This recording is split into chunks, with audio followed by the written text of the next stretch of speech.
foul. That was absolutely ridiculous. The Boston Bruins have won the Stanley Cup. Up on down. Here comes a 1-2 pitch. Red Sox win the World Series. I don't know. It's tough. Tom's up there, man. Being tough. What's up, Boston Bruins? Boston Bruins. What is going on YouTube? It's your boy Justin Made here on YouTube and from Town Takes. We're back in another reaction video, and we got a Bruins video. I know it went downhill real quick on that introduction, but like, is there really anything to hype up for this Bruins season? Like, let's be real right now. Is there anything really to talk about with this Bruins team? Because, oh man, if you would have asked me, this season's going to be another long year.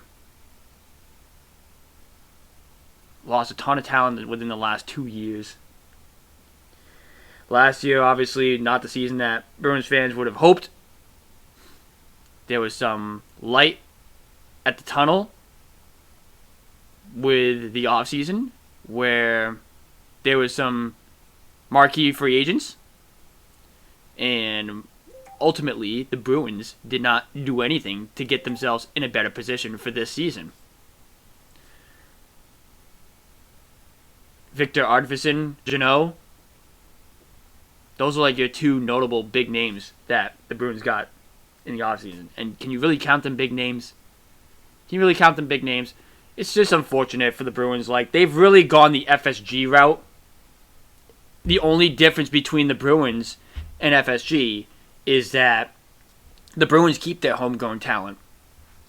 The Red Sox, on the other hand, are known to not keep their homegrown talent. That's the two difference.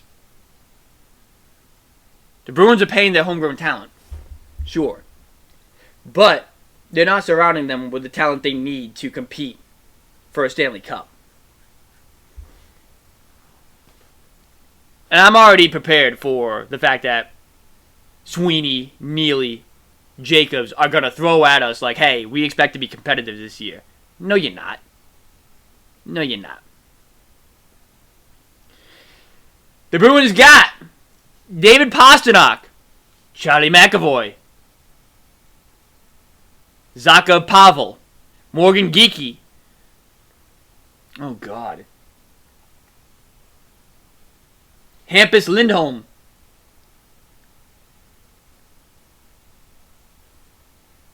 Elias Lindholm. Zadorov. Mason Lohrei.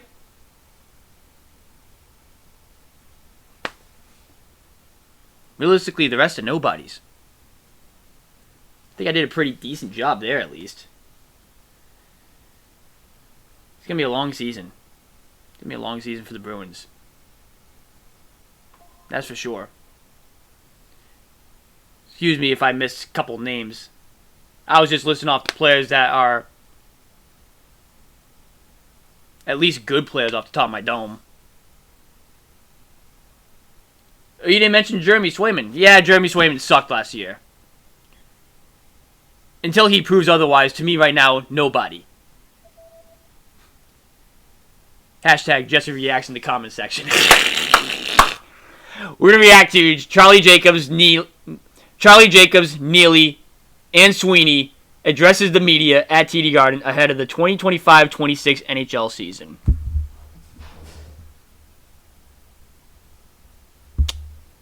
This is going to be a long video, just FYI, because obviously you guys know I don't really care for this front office either, and ownership here either.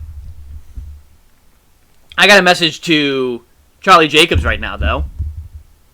Here's my message to Charlie Jacobs. Sell the team, fire Cam Neely, fire Don Sweeney, and while you're in the process of this,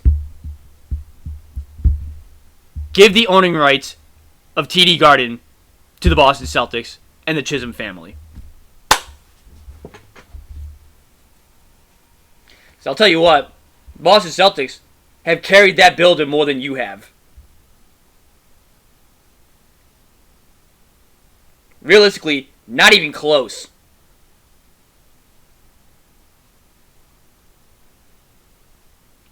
Stanley Cup appearance in what? 2011, 2013, 2018? 19? 2019, I think. 2019. 2019 sounds about more right. Only one cup to show for that?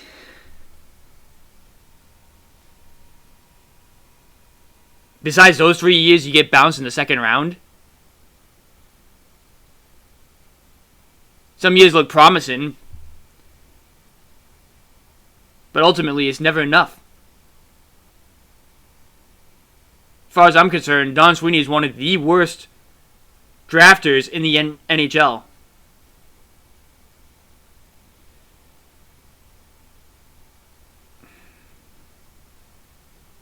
And kind of lost his touch in terms of trades, lost his touch in free agency. Normally that's where he flourishes, but he's really lost his touch with the trading and the free agency class these last couple of years.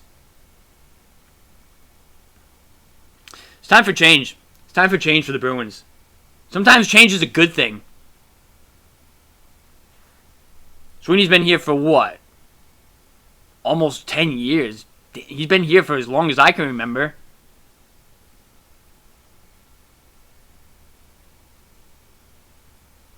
What's my record prediction for the Bruins this year? Oh, God. I don't like giving predictions for, like, long seasons like this. It's easier with the Patriots, but in terms of for, like, 81 games or even 162 with the Red Sox, I like giving ranges because I think ranges are more realistic.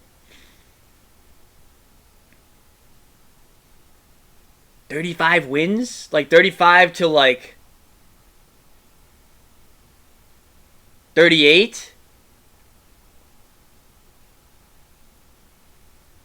And the floor could be a lot lower than that. I could sit here and tell you 30. That's how much I believe in this team this year. I don't believe in them at all. There are so many better teams than you out there. A lot of them. You should be in prime position to get a top 5 pick this year again.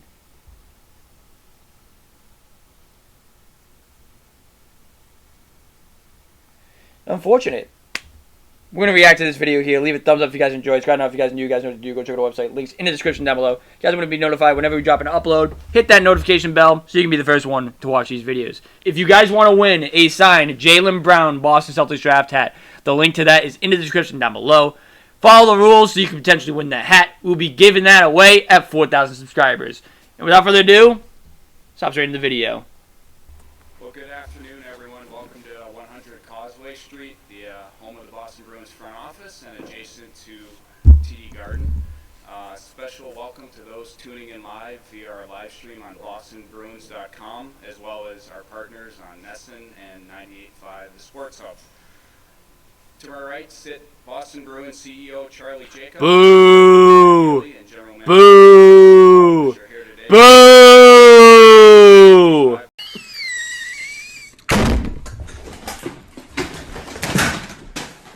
2026 regular season.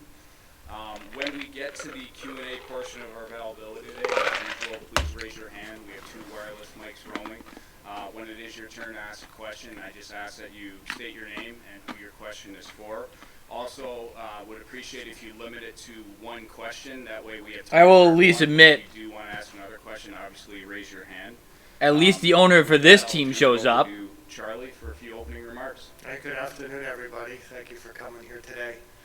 This is the start of the season, and it's a little bit like Christmas morning. We were talking about how excited we get at the beginning of this season, of every season, frankly, but this season in particular. There's a lot of great energy around the Boston Bruins, around our. Stop the cap. Stop the cap right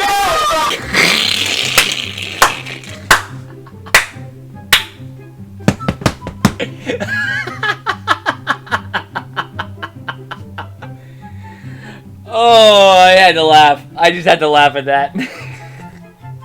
There is? Really? Okay. Whatever you say. I'm not buying it, but sure.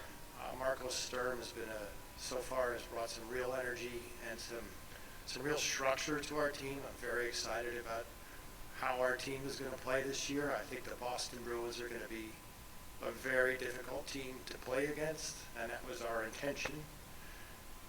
I'd also like to extend a real heartfelt congratulations to Zdeno Chara. Yeah, very true. Yeah, that's well deserved. Chara, number getting retired January 15th. You know for a fact Beantown Taste will be in the building for that one. Can't miss our boy Z, the original Z, get his number hung into the rafters. Cannot miss that. Dude won a championship for us. Played with a broken jaw in the 2019 Stanley Cup Final. Literally the definition of a true Bruin. He deserves his number retired.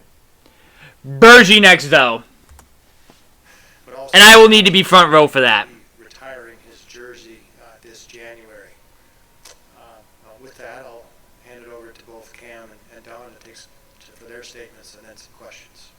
Yeah, thank you, Charlie. I'm very excited about this season. It's been too long to play meaningful games around here. So you need to get the hell out of here. I'm saying the preseason's not meaningful, but now points matter. So I'm excited about the season. I really thought we had a very good training camp, very competitive. I thought Marco and his staff has done a really good job getting the team prepared. So again, I also want to thank or congratulate, Zdeno. It's such a great privilege to be able to pass that information on to a former player, someone as great as Zdeno's been here in Boston and what he's meant to the Bruins. So again, looking forward to the season. Thank you guys for being here. Not to be repetitive, but certainly welcome to everybody and as we kick off and open our 25-26 season. I also want to acknowledge an incredible achievement in Zdeno, taking his rightful place amongst the likes of the iconic players and 12 other guys that are up there. Marco just completed his first NHL training camp as a head coach, ran a really competitive, structured. All right, after being rudely interrupted by Mike, we're back. Just kidding. Shout out to Mike for always calling in to check in. Dude's a real one. Dude's the brother for life. Really competitive, structured. Was really designed to reestablish and build the foundation that he expects our guys to play with. Excited to watch our team play throughout camp and sort of build on each day the expectations that Marco has outlined, his staff has outlined. Refreshing to see the drills, be a little different and bring a new perspective that he incorporated into games. I think the first period the other night against the Rangers is sort of the benchmark. That will be the litmus test because we reverted a little bit in the second period, and then the redirection came and went back to playing the way we're supposed to in the third. That's the standard. That's what fans expect us. Did the Rangers even play their guys? As I mentioned, we're going to be a more competitive team each and every night and held to that standard, and let the results fall where they may. I'm going to wait for him to answer questions, but I have something on when he says competitive. Steve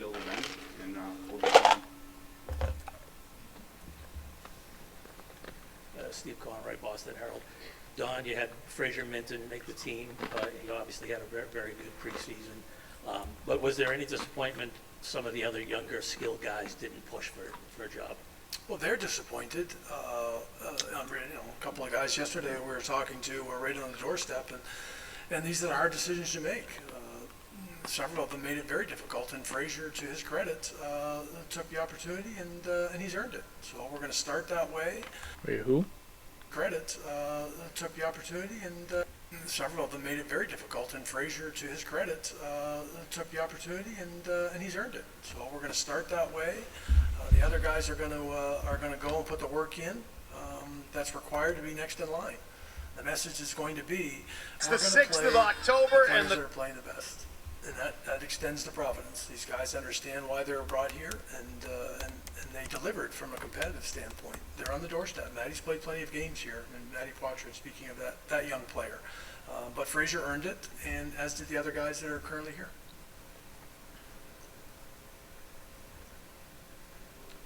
Jim McBride, Boston Globe. This is for either Don or Cam. Oh. I know you were disappointed with Minter? the way the training camp, played out last year. What were the main differences that you saw this So, year that made you regardless, have, the kind I of stand corrected of who? Well, I was forward in mentioning I just didn't think we were as invested as a group last year. And it starts. I mean, hell, I don't know a lot of these prospects, because you've sucked at drafting.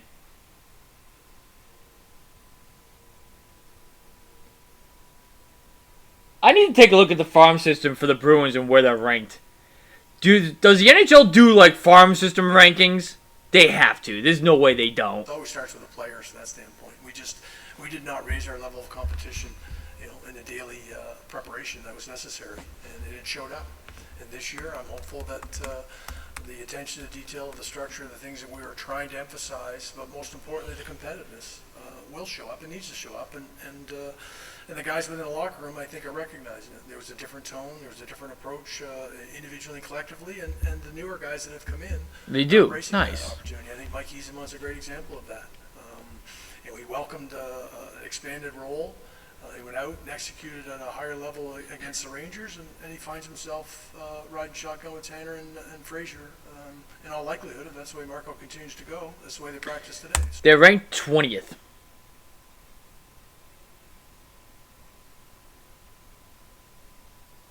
Below middle of the pack.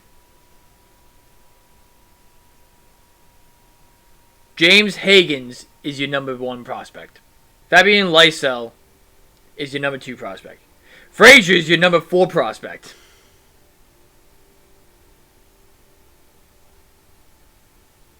God, their drafting has been terrible. But the only reason why they went from 31 last year to 20 this year is because of James Higgins. That is why. So there's a good example of that infusion that we were talking about. Russell Macias, the Hockey News, Cam or Don, just you guys have all emphasized the structure that was at play throughout training camp. The way that it looks like it's going to translate is going to be a team that's very hard to play against, which is another thing you've said. So in terms of goal scoring, you mentioned you want to see more of that, but with Swayman and everything, is it almost more looking like you guys are going to be happy playing 2-1 games all year if that's what it takes? It's going to be whatever it takes. Yeah, exactly. I mean, if it's 2-1 games with, excuse me, that we have to play to win, then we're going to have to do that. I think you mentioned Swayman. I mean, obviously him and Camp all camp this year. I think certainly is going to bode well for the team. Chat, what do you guys think? We do recognize we made. Do you guys think that James Higgins should have made the team already at his young age? Let me know in the comment section down below. With the state of the team this year, I don't see why he shouldn't have.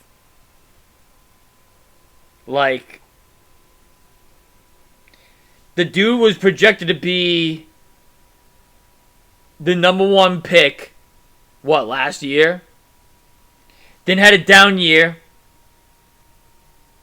And he fell to the Bruins' lap at 6, 7, whatever the number was. 6, 7! 6'7". I just. I really can't believe I accidentally just did that trend. That trend is the worst trend I've ever seen. Anyways, though, back on topic.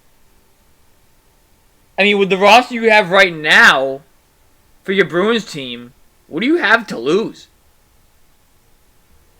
And at least that'd give you some sort of buzz this year.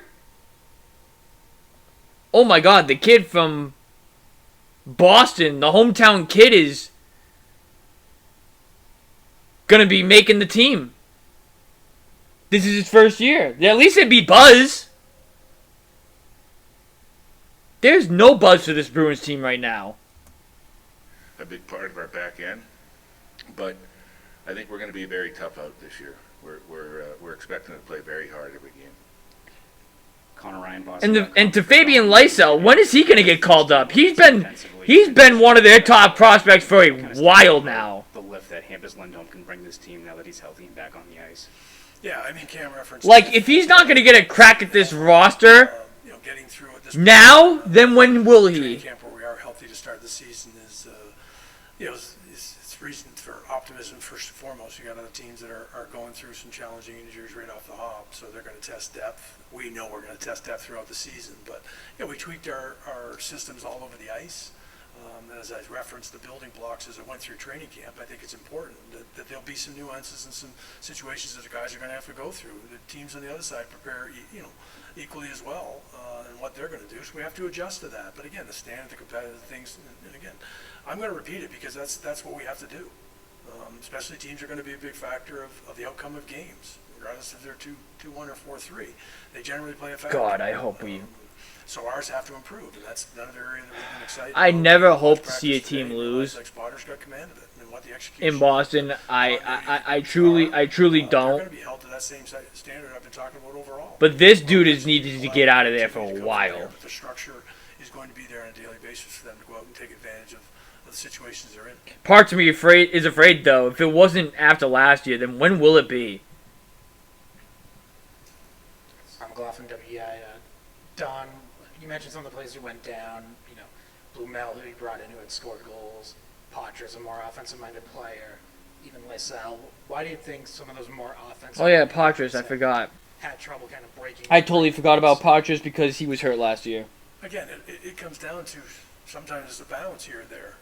He's somewhat of a good player then. A lot of goals in America. He had chances to score in the exhibition. Take him out of the nobodies list. So did Mateus. And so did Matty. Even the other night in the Washington game, made some really good plays. Probably frustrated that it didn't result in production. And sometimes when you're playing those roles, that's what has to come. And they know that. Deep down, if you asked them honestly, they would probably admit to it. But it doesn't mean they weren't filling in blanks on their game. Alex went down and played in the fourth line role and started playing a PK situation. He's expanded his footprint with us. Those are good signs. And they're disappointed, as I referenced. We're not disappointed because they're part of our group. We didn't lose anybody to waivers today. They know that they were on the doorstep of making our team and breaking camp. But they also know there's going to be an opportunity here when either somebody is injured or they're not doing the job that we expect them to do.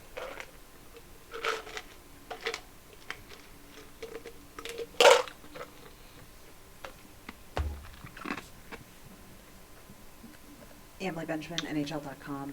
For Don, you mentioned that you've liked what you've seen in training camp. How have you seen specifically Marco on this new role and sort of run this camp? And how does that align with...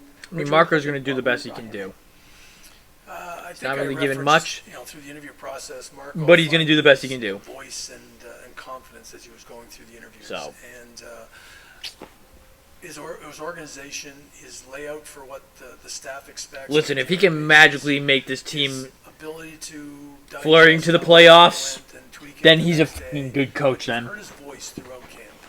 And I think that's really important for our players to understand that he's in charge of this and he's running it. He's delegated really well with the areas that our staff and the staff that he has, they need to pay attention to. But the redirection is important. Our guys know who's at the head of the boat in this situation, and they're on board. And he's going to hold to the standard that he holds himself to and wants to as a coach. He wants to have success. He's going to demand it of each and every one of us. Kevin DuPont, Boston Globe. Cam, if you look at the March deals, the trade deadline, the acquisitions in July, do you think you can be one of the 8 teams that emerges in the East? And hand in hand with that, what makes this team a tougher out? Yeah, I think we're going to have to play. We're going to have to play tight defense if we're going to be one of the 8 as we're structured right now, and we knew that going in. We tried to bolster our lineup offensively in the offseason. It didn't come to fruition, but we got guys that are going to be tough to play against, hard to play against.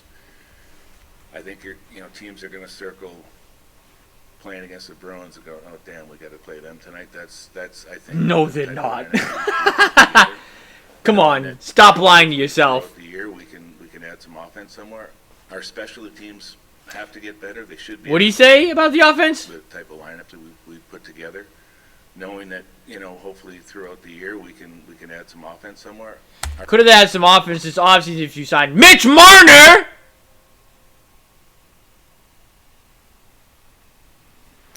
I do not want to go there. I'm about to look up NHL free agents from this past year. You could have had some offense, I don't know, if you kept Jake DeBrusk.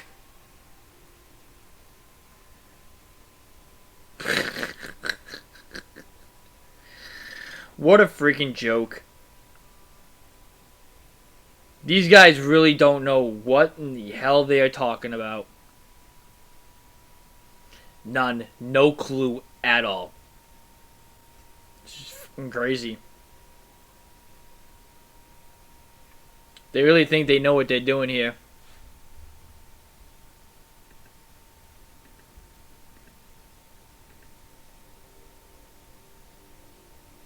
They don't. They have zero fucking clue whatsoever what they're doing.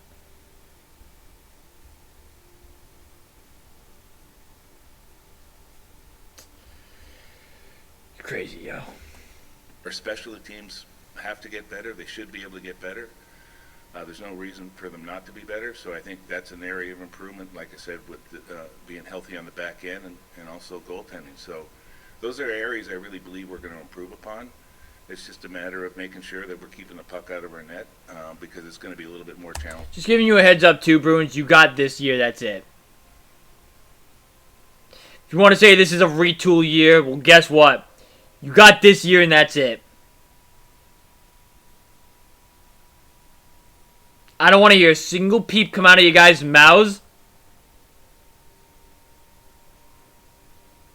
if you don't do anything next offseason. Next offseason is going to be massive. You got Jack Eichel as a free agent. Guys, I legit cannot make this shit up. So, this was recorded last night.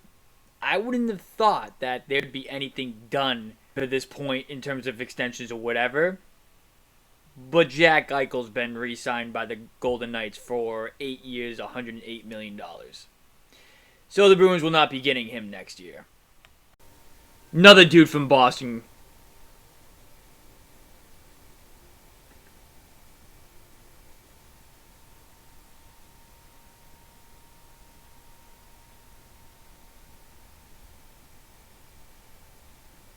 I mean, you did have Connor McDavid that was going to be a free agent. Not anymore. He signed an extension.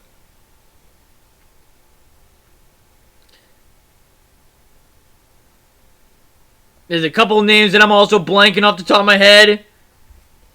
But next year's free agent class, I know for a fact, is going to be massive.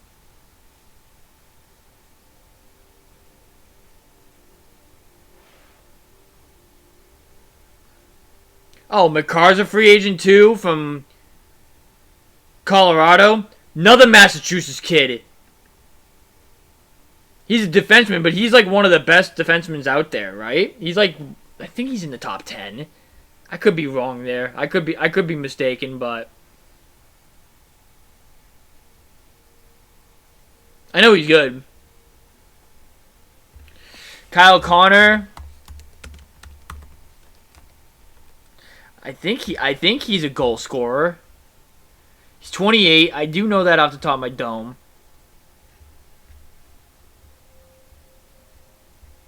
Yeah, he's a 40 goal scorer. Yeah, that's another big one. Kyle Connor's another big one.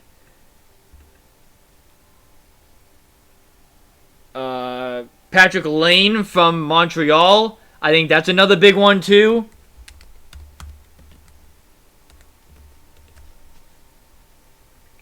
"27 years old, left wing." Let me go to his hockey stats real quick. Alright, not as much of a goal scorer, but when he was with Winnipeg, though. 2016-17 with Winnipeg, 36 goals. Winnipeg, 2017-2018, 44 goals. Then 30, then 28.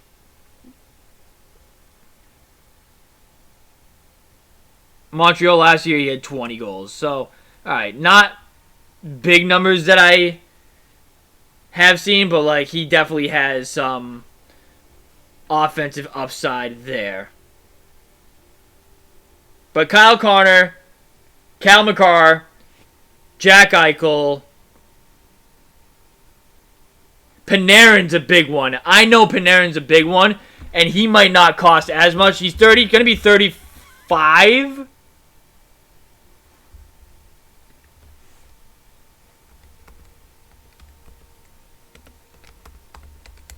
I believe he still has a lot in the tank, though.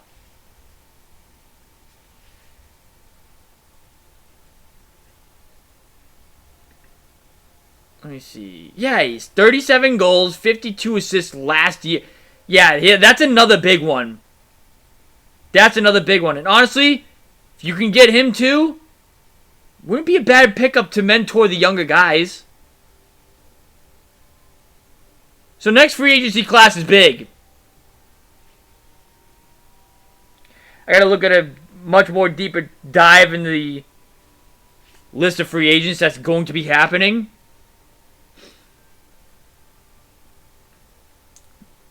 But those names off the top of my dome right there.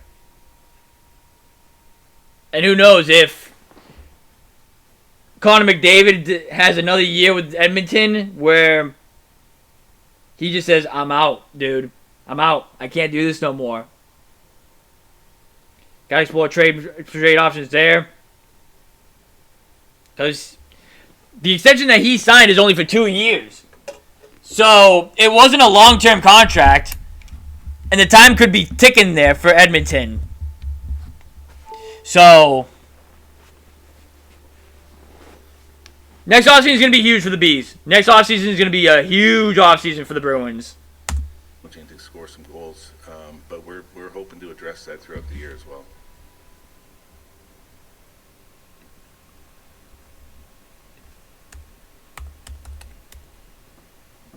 Belle Fraser, Boston Bruins. For anyone, what do you think having Char around this season will do for the guys in the locker room in terms of leadership? Anders Lee, he's 35. I mean... Yeah, I mean, Zdeno has embraced this advisory mentorship role. Okay, 36, yeah. To me, next that year. just sends a message that he sees what guys are capable of Yeah, that one's... doing, and he wants to go out and help them, not unlike himself and when he first got here. But he's evolving too. Like he knows that some of the things that he might have done things, you have to do it differently and communicate differently, which is a testament to him. His relationships with the coaches and the players, he's on level 2.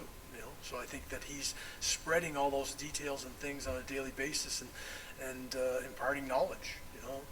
He's got a way about him that is not, despite the size of him, is not intimidating. It's just demanding. And, yeah, Cal McCarr as a defenseman, 30 goals, 62 assists. Yeah, that's a big one. And leaning on his experience in an evolving world is a healthy thing. And he's excited about it. Obviously he's had a lot of things come his way, and how maybe you can steal Brady Tkachuk from Ottawa. That would be massive. But maybe the timing is such. So. How many years has he got left in the deal? He'd have 2 years after this. Wants to be involved with the Boston Bruins again. Another Boston person. Ty Anderson, 98 Public Sports Up. Cam, you mentioned that you tried to make moves. From Boston College, I believe. I don't know if it's saying Boston for college. Don't know if it's Boston University, Boston College, or whatever. What didn't come to be? Well, I mean, I'm talking about specifically in free agent time. They have to do something next offseason. They just have to. They had an opportunity this year. They didn't do it. Could have gotten Mitch Marner, but decided not to go that route. And I guess to build off that, did that force you guys to pivot more towards the defensive direction that you've embraced here, or was that always going to be in effect there? Well, obviously, our scouts have a good idea, and our GM and assistant GMs have a really good idea of who's available leading into July 1. And then you take a look at those names and you start prioritizing, okay, who do you want to try to go after? So we did that. We really felt the bottom part of our lineup needed a little bit more piss and vinegar, if you will. So that. What? He just said the bottom of the lineup needed more vinegar? What's your first two lines?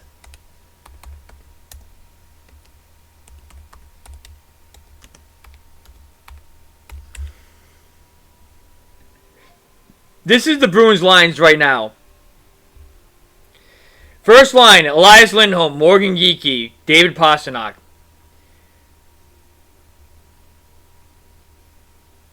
Second line is Pavel Zacha, Casey Middlestat, and Victor Arvidsson.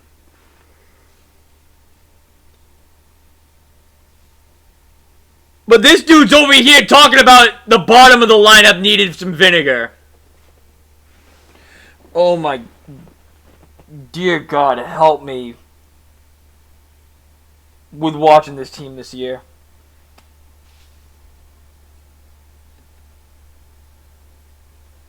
This dude really said that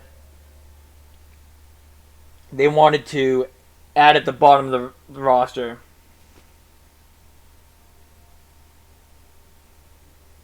Yeah, that just goes to show that you're not looking to win this year. You're looking to just rebuild. Mitch Marner was right there. You just got Mitch Marner? Your first line would have been Marner, Geekie, Pastrnak. Your second line would have been Elias Lindholm, Pavel Zacha, and let's just say Victor Arvidsson. At least that's a respectable first two lines.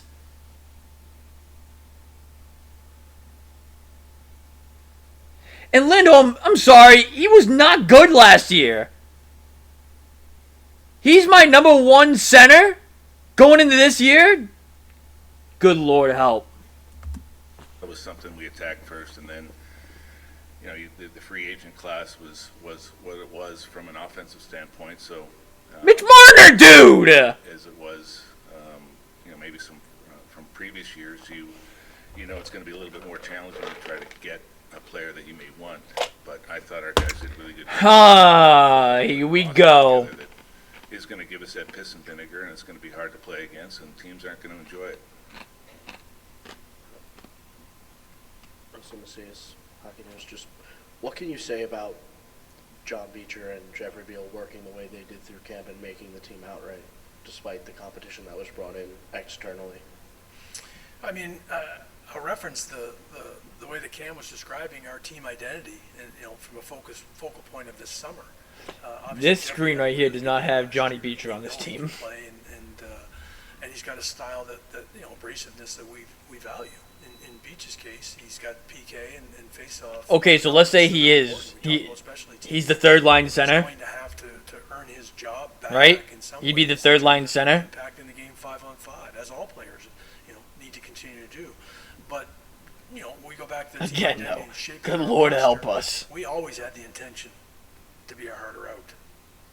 From day one of when our season was sort of going sideways last year, and what we were trying to do at the deadline, we were trying to make sure that we were identifying. Yeah, this has Fraser Minton as a third line center. Going forward, and it comes in all shapes and sizes. And we want the hardest skill that we can find. Hockey is here. The breakaways, here. The OB goals, here. The Stanley Cup. Question for Don. I know you mentioned earlier about the leadership and having that kind of be an organic process of identifying captains and leaders and all that sort of thing. But what stood out to you about camp in terms of how guys like obviously McAvoy and Pastrnak have established themselves, but also maybe new guys to the team like a Tanner Jeannot, bringing back Corelli, how they've kind of blended in with this group?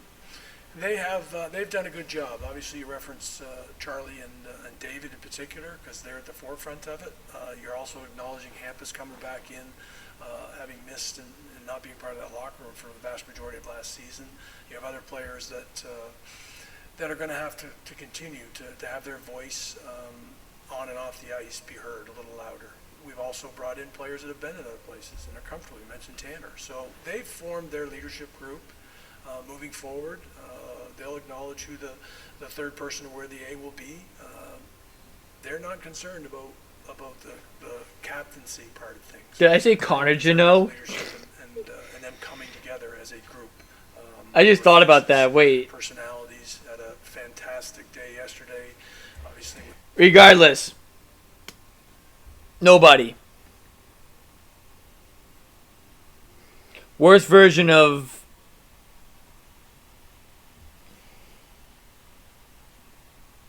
Trent Frederick.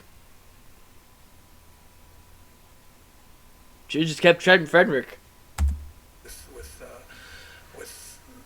Charlie and Cam supporting that, and Paulina and Lorraine. These Trent Frederick can score goals. Outstanding day for us to get together as a family, as Cam was described yesterday, and it kicks off the season for us in all the right regards. So we're moving in the right directions in all those areas. Question for Charlie. Kevin DuPont from the Boston Globe. Charlie, you don't go through a year like last year without fans being disgruntled. Can you tell us what kind of hit that has meant to the season ticket base, and what is the challenge of the season ticket office and marketing department been these last 5 months? What is the question? Question for Charlie. Kevin DuPont from the Boston Globe. Charlie, you don't go through a year like last year without fans being disgruntled. Can you tell us what kind of hit that has meant to the season ticket base, and what is the challenge of the season ticket office What a and question. marketing department been these last 5 months? What a question! I actually need to check, but I want to say we have a 12,000 person waiting list that people pay for, and I think we are hit about a 94, almost 95% season ticket renewal rate this past summer.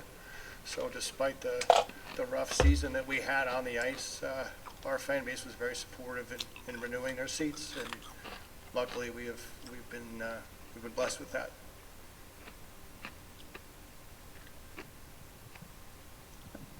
Bridget Crew, WEI. This is for Don and Kim, if you want to add in your thoughts in as well. When it comes to the middle six that you've put together, in terms of the offensive side of what they can do, where do you see, that? Who do you see being able to contribute there? Right. Well, the way the lines were constituted in practice today, with Pavel going up and playing left wing. Yeah. David Pastrnak, Morgan Geekie, It points to what Pavel Zacha, comfort level that the coach Charlie McAvoy, Mason Lohrei, Hampus Lindholm, and I guess I'll say Zadorov, but he had a ton of penalties last year. The rest are nobodies, however. Going to have some harder matchups, but the energy's not going to drop off. The detail's not going to drop off, and that's what being harder. Elias Lindholm, until he proves the contract that he got was worth it, nobody. We just sent down, we feel can go in and Again, this is my Flight React side of me coming out. in camp and finish their chances. They didn't, but doesn't mean they didn't get them and generate them. We were fine generating one. Oh my god, I just realized Elias Lindholm had 17 goals last year and 30 assists. I thought it was way lower than that. Alright. He's in the alright category. He's in the alright category. Definitely not a first line center, however. Our power play got better, progressively better as camp went I on. thought he had like 11 goals, something like that. Worked on it again today. They're going to work on it, and we'll be fine generating wise. We just have to stick to the. I did not think he had close to 20. As I referenced that, and not go sideways. Second period's a good example. You get away from it, the other team's good. They'll take advantage of that. If you don't, we're going to be a hard out.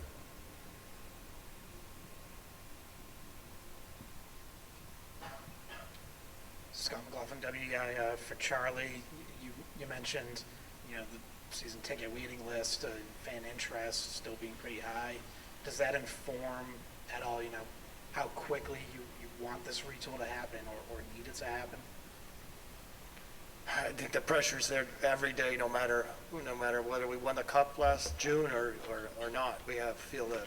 Well, I think I started this press conference by talking about Christmas morning, and it's an exciting new opportunity for a new season. There's pressure every day. We're very blessed to have the market that we have and the fan base that we have, the wonderful fan base of not only Boston. Was Mitch Marner a free agent last year? So yes, we're fortunate to have a season ticket waiting list, people that actually pay money on deposit to be on that. I know it was like a list. sign and trade though. At the renewal rate that we did, especially given the season that we did. Very fortunate. It just speaks to the veracity of this market and how much they love the hockey. Boston Bruins. Yeah, he was a free agent. It was a sign and trade. We also recognize, though, that you know they have their own expectations of their teams in the city. So. Oh, it happened just before he would have became an unrestricted free agent. Got it. Better than that. We're not. But he was a satisfied free at agent all, though, regardless. With last year. So I stand on that take. We know we need to be better, and that's our mission, is to be better. You know, like Charlie said, we're blessed to have this great fan base. It's really a treat to see this building come alive. So we got to give them more reasons to come alive this year than we did last year.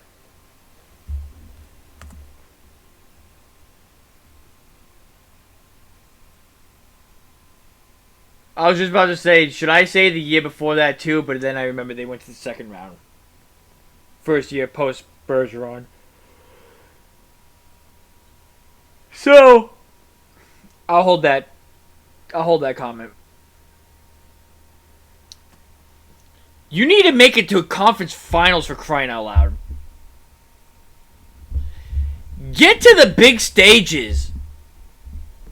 Don't just sit here and think, oh, we're going to make it to the playoffs and then maybe make it past the first round and then we're all good. Like, no, that's not what you should be going for.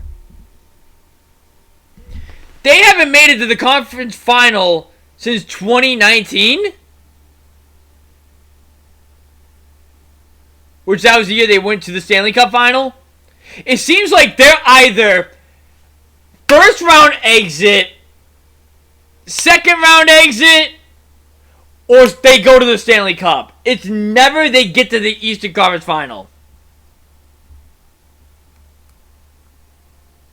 It's either they go on a somewhat short run in the playoffs, or they go to the Stanley Cup. It's never in between. Give us a long, deep run at some point. I hate to say it, Jacobs, your buddy right here and your buddy that's over here has not constructed teams to get you to that point. To go on consistent, deep runs. Don, what are the challenges of a compacted schedule because of the Olympics, and do you see, as a result of that, more transactions calling guys up just to keep the roster fresh? Well, injuries generally dictate. When you got compression, they're likely to happen. You know, as I referenced earlier, we're clean coming out of the gate at this point in time, so I hope they stay away. Everybody knows what it is now. We've gone through compression of the schedule. Last year, the Four Nations was a good test drive of that. It's a little bit more extended this year. You know, with the Olympics being a little bit longer, the players are excited about the Olympics. It's a great feather for our sport and the NHL to be participating. So they're excited about it. It's not going to derail anybody in terms of how they plan. The goaltending situation, you know, the best guy's going to play, but you got back-to-backs. They don't generally play there. We're going to be fine from sort of spacing it out. There'll be some times, you know, that maybe the bottom six of your lineup has to lead because the top guys are a little more tired. And that's, you know, part of the philosophy of the Or how about that your top six is overrated? Because you're going to need it. You know, it's not just because of the compression of the schedule. It's a hard league. Fudo Shinzawa, The Athletic. Don, your prospect pool, having seen rookie camp, development camp, how guys did in main camp and perhaps starts that some of your amateur guys have had, what is your overall assessment of what you have coming up? Rookie camp is really interesting now because the players, you know, Cooper Simpson's case, he's part of our rookie camp this year. He's playing in the USHL. He's going to go to college next year and won't be part of our rookie camp. It's all over the map in terms of when you have access to your players. You know, some guys are coming out of the CHL that played in rookie camps previously. Now they're going to college and they won't be part of it. We had several guys. A game the other night, we had 7 of them playing. It was an easy scouting. Oh, you can get drafted and play college at the same. That's interesting. We've deepened it, There's no question we've deepened it. We're happy about that. I thought like once they got drafted, that was it. the deadline, Works. That's how it works for every our other staff, sport. Doing a good job. Frazier's That's an crazy. example of our staff doing the work that's required, and kudos to them for, for being adamant that Frazierman was part of that deal. And the other players, we're going to monitor. We've expanded our development staff with Ben Smith coming on board to work with Adam, and Parker McKay. It's an exciting time to start to think that we are trying to add to a deeper pool. We weren't in that position for several years. We're still chasing. The question was asked earlier. There's no complacency involved in what we're trying to accomplish as an organization, and that's fact, not fiction. So we expect what we're gonna do, and we have to build appropriately, and those kids will develop at what they determine is the proper rate, not the team. We're going to be in conjunction and put every resource in front of them for them to take advantage of, and then it allows them to get to the National Hockey League ready to play and impact the team. Don, if Fraser, back here, Don, if Fraser starts with Jeannot and Isamont to start the season, what are some of the advantages of him playing with them in terms of maybe getting him space on the ice, protection, things like that? And what have you thought of Isamont and Jeannot based on the expectations when you signed them? I thought that line was really effective, against the Rangers. They're setting the tone to be, very direct. Mikey played really well against the Rangers there, in New York as well. And again, he's excited about that opportunity, playing a little more of an elevated role. Both of them are being integrated, all three of them, as a matter of fact, are being integrated in the penalty kill. Spoke about that when they chose to join our organization and the expanded roles that they felt that they were going to have an opportunity to do. And they've been around the league. They're going to help Fraser through some of these situations, and Fraser can play pretty free for that matter, because I think the flies will be kept off to a large degree. But he's a competitive kid, so I don't think he was concerned about that at all where he was playing. He's earned his spot and is excited to play with those two guys.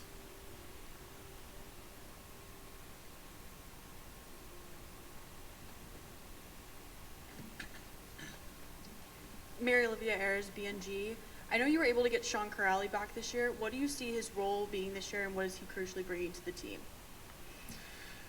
Well, again, going back to the energy comment, and professionalism, familiarity with our locker room and what we're trying to accomplish organizationally, I think Sean has come back and fit in seamlessly. He's excited about the opportunity and the role that he has. He knows he's going to get D-zone started. He knows he has to win his face-offs.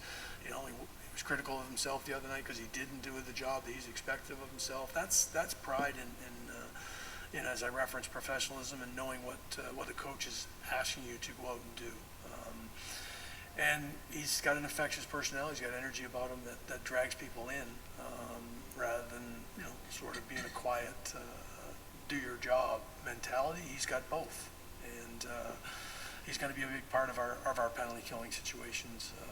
Again, late in games, protecting leads, being in the 2-on games that maybe somebody referenced earlier that we may be a part of. And he's still going to be part of the forecheck side of things because his skating ability hasn't dropped. So we're excited to have Sean back. He fits in really well. Anybody else? All right, well, that concludes our availability today. All right, that's going to do it for this video here. Leave a like if you guys enjoyed. Subscribe now if you guys new. You guys know what to do. Go check out our website. Links in the description down below. If you guys want to be notified whenever we drop an upload, hit that notification bell so you can be the first one to watch these videos. If you guys want to win a signed Jaylen Brown Boston Celtics draft hat, the link to that giveaway is in the description down below as well. Go follow the rules on that giveaway so you could potentially win that hat. Let me know what you guys think in the comments section down below about the Bruins as well. What do you guys have the Bruins' range of wins that they could have for this season? I don't see this team as a playoff team. I don't care what garbage they spew at me or whatever, saying like, oh, the offense is going to improve this year. We're going to rely heavily on the forecheck. We're going to be hard to play. No, I don't. I don't see the vision that these two morons right here see.